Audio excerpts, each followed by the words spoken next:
আসসালামু আলাইকুম ওয়া এই আখ চাষির নাম আফিফ, পিতা আবদুল্লাহ, গ্রাম বাজিতপুর, পোস্ট আবুরিমাগুরা, ইউনিয়ন মালিহাট, থানা মিরপুর, জেলা কুষ্টিয়া।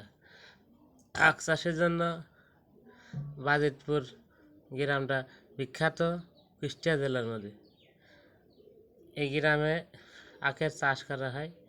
যারা ক্রেতা তাদেরকে বলবো, ওই মোবাইল নাম্বার দেওয়া হচ্ছে না, বলবো যে গ্রামে এসে অসংখ্য মানুষের আখ চাষ আছে, তারা সরাসরি জমি থেকে জমির আখ বেচে দেবে।